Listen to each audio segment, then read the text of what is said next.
오늘의 사연 시작합니다. 안녕하세요. 저는 30대 중반 미혼인 여자예요. 한 달 전에 저는 파혼을 하게 되었네요.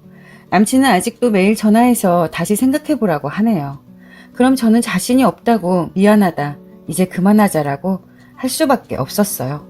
그러면 남친은 또 가족들은 자기가 알아서 한다고, 그래도 정 부모님이나 가족들이 이해를 안 해주면 안 보고 살면 되는 거 아니냐고 하네요. 제가 뭐라고 저 때문에 남친이 가족과 연을 끊고 사는 건 싫었어요. 그래서 절대 그러지 말라고 했죠. 그런다고 해서 해결된 문제도 아니고 그냥 우린 인연이 아니라고 생각하자고 했죠. 또 남친은 가족들 때문에 이렇게 되어서 미안하다고 사과를 하죠. 저는 잘못이 있다면 나한테 있는 거니 가족들 미워하지 말고 잘 살아라고 합니다. 전화가 오면 이렇게 이야기를 해요. 결론은 나지 않고 같은 이야기의 반복이네요. 또 엊그제는 집 앞으로 와서 나올 때까지 기다린다고 해서 나갔더니 같은 이야기 또 반복에 너무 힘들었어요. 저도 아직 남친을 사랑하는 마음에 매몰차게 하지 못하는 부분도 있어요. 그래서 남친이 아직 미련을 못 버리고 그러나 싶어 제가 전화번호를 바꾸고 이사를 해야 하나 고민 중이네요. 그러면 남친한테 더 역효과일지 어떨지 모르겠어요. 어떻게 하면 남친이 상황을 받아들이고 포기를 할까요? 먼저 제 과거 이야기부터 할게요. 저희 집은 아주 잘 사는 거는 아니었지만 부유한 편에 속했어요. 하지만 아빠가 제일 친했던 친구에게 사기를 당해서 큰돈을 날리게 되었고 하시던 사업도 잘못되었어요. 그래서 저희는 하루아침에 단칸방으로 이사를 했고 전업주부였던 엄마는 식당으로, 그리고 아빠는 막노동을 하셨어요. 아빠는 일하고 들어오시면 매일 술을 드셨어요. 그리고 아빠와 엄마는 매일 다투셨죠. 빚쟁이는 하루가 멀다 하고 찾아왔어요. 그때 제가 고등학생이었고 남동생이 초등학생이었어요. 아빠의 사업이 잘못된 지 1년쯤 되었을 때 부모님은 잘못된 선택을 하셨고 저희 곁을 떠나셨죠. 부모님 장례식장에서 저는 결심했어요. 동생하고 열심히 살자, 포기하지 말자라고 다짐했죠. 그런데 아직 고등학생이었던 저에게 할 수 있는 게 아무것도 없더군요. 부조금은 빚쟁이가 다 가져갔고 동생은 큰아버지네로, 저는 이모네 집으로 가게 되었어요. 저는 동생하고 둘이서 살겠다고 했지만 현실적으로는 그럴 수는 없었어요. 이모가 동생까지 돌보기는 여력이 없으셨어요. 그렇게 동생하고 따로따로 떨어질 수밖에 없었죠. 그래서 저는 고등학교를 졸업하자마자 동생과 둘이서 같이 살기 위해서 일을 하기 시작했어요.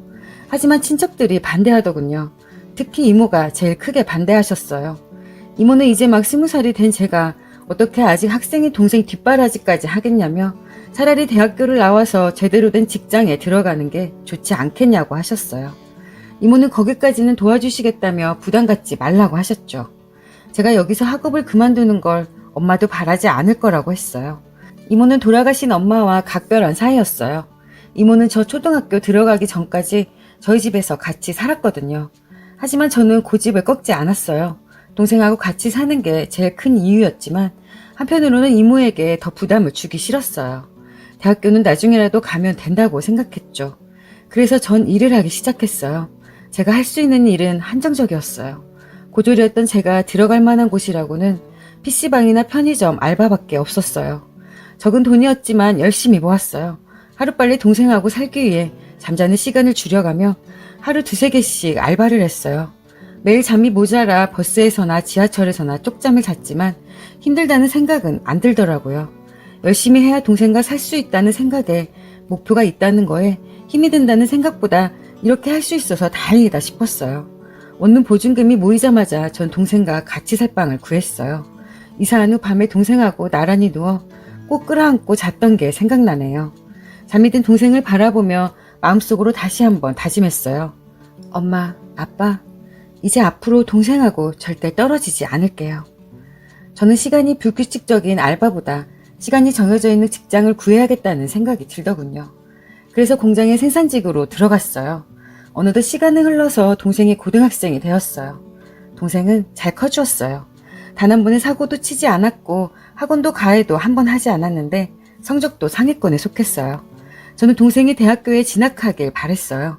하지만 동생은 고등학교를 졸업하면 일을 하겠다는 거예요. 대학교 학비가 얼마인지 알면서도 그런 소리를 하냐며 뻔히 상황 아는데 저에게만 부담 지우기 싫다며 더 이상 저를 힘들게 하고 싶지 않다는 게 이유였어요. 그런 동생을 겨우 설득했어요. 하지만 걱정은 되더군요. 그래서 저는 낮에 일하는 거 말고도 밤에 일을 하나 더 해야 했어요.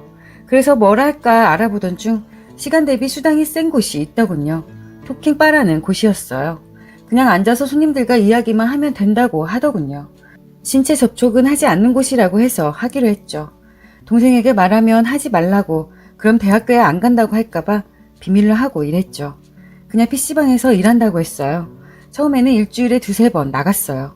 수당 이외에 팁까지 합치면 적은 돈이 아니더군요. 솔직히 공장에서 한 달 내내 하루 종일 일하는 것보다 일주일에 몇 번 안 나가고 몇 시간 일하지 않았지만 돈은 더 벌었어요. 그래서 공장을 그만두었어요. 어차피 동생 대학교 보내는 게 목적이었기 때문이었죠. 그렇게 동생의 학비를 댈 수 있었어요. 시간이 흘렀고 동생은 대학교를 무사히 마쳤고 군대도 다녀왔어요. 그리고 회사에 취업하게 되었어요. 저는 동생이 취업하자마자 그 일을 그만두게 되었죠. 신체 접촉이 없다고 해도 계속 술집에서 일한다는 게 싫었어요. 진상 손님도 여럿 있었고 저를 하다하는 것은 기본이고 술에 취해 막말을 하는 경우도 많았어요. 그리고 술에 취한 사람을 상대하는 거는 너무 스트레스였어요. 어차피 동생도 취업해서 이젠 제가 동생의 뒷바라지를 할 필요가 없잖아요. 동생은 자기가 일해서 도와줄 테니 저보고 공부를 다시 해보라고 했지만 싫다고 했죠. 차라리 자격증을 따는 게 더 나을 것 같더군요. 저는 어렸을 때부터 미용 쪽에 관심이 많았어요. 그래서 미용 쪽 일을 하기로 마음먹었어요. 스텝으로 일하면서 자격증도 따게 되었고 몇 년 경험을 쌓은 뒤 작지만 제 가게도 장만하게 되었어요. 처음에는 장사가 잘 안 되었지만 시간이 지나니 단골도 꽤나 생겼고 수입도 점점 나아졌죠. 그렇게 자리를 잡아가던 중 남친을 만나게 되었네요. 남친은 제 단골 손님이었어요. 거의 일주일에 한 번씩 가게에 왔어요. 스타일링은 기본이고 두피 케어까지 하러 왔죠. 남자가 머리에 관심이 참 많구나 라고 생각했죠. 그런데 남친은 머리보다 저한테 관심이 있었던 거였더라고요. 매주 보다 보니 친해졌고 남친이 자꾸 들이대더군요. 저도 남친에게 좋은 마음이 생겼고 우린 사귀게 되었네요. 사귀고 나서는 머리는 아침에 대충 감고 뭘 바르지도 않고 그냥 다니더라고요. 순전히 제가 좋아서 가게에 왔던 거예요. 여하튼 그렇게 연인이 되었고 2년 정도 연애 후 우리는 결혼을 하기로 했죠. 동생도 남친을 만나보더니 마음에 든다며 좋다고 하더군요. 그런데 남친의 집에 인사 갔을 때 일이 터지고 말았네요. 남친은 부모님 2분 모두 계시고 결혼한 형이 1명 있더군요. 부모님 2분은 저를 보시더니 마음에 든다고 하셨어요. 부모님 일찍 여의고 어린 동생 키우느라 고생 많았겠다며 그래도 열심히 해서 동생 학교도 보내고 대견하다고 하시더군요. 참하다며 며느리로 마음에 드신다며 결혼을 허락해 주셨어요. 그때까지 분위기는 좋았어요. 하지만 남친의 형이 제가 온다는 이야기를 듣고 얼굴 보려고 온 거예요. 남친의 형을 보자마자 저는 깜짝 놀랐어요. 제가 토킹바에서 일할 때 손님이었던 사람이었어요. 저한테 밖에서 한번 따로 만나 연애하자며 찝쩍거렸고 특히 술을 마시면 싫다고 해도 심하게 들이댔었던 손님이었어요. 1년 이상을 시달렸던 것 같아요. 저는 한눈에 알아봤는데 남친의 형은 처음에는 절 못 알아보더군요. 몇 년이 지나서 저를 못 알아보는 것 같아서 다행이라고 생각했죠. 하지만 저를 계속 보더니 고개를 가웃거리며 어디서 저를 본 것 같다고 하는 거예요. 그 말을 듣고 저는 몸이 안 좋아서 그만 가겠다고 했어요. 부모님은 처음 만나서 자리가 불편해서 체했나 보다라고 다음에 다시 볼 때는 편하게 보자고 하셨죠. 남친은 저를 집에 데려다 주었어요. 집에 돌아오면서 남친에게 사실을 수십 번 이야기하고 싶었지만 차마 입이 안 떨어지더군요. 그 뒤로 몸이 안 좋다는 핑계로 가게를 며칠 쉬었어요. 물론 남친도 만나지 않았어요. 그랬더니 남친이 집으로 찾아왔더군요. 무슨 일 있냐고 묻는 남친에게 우리 결혼 이야기가 없던 거로 하자고 했어요. 갑작스러운 제 말에 남친은 도대체 왜 그러냐고 하더군요. 그래서 어쩔 수 없이 다 이야기했어요. 예전에 그런 곳에서 일했었다. 핑계로 들리겠지만 동생 뒷바라지 때문에 돈 때문에 어쩔 수 없이 했었는데 동생이 취업하고 바로 간뒀다고 했죠.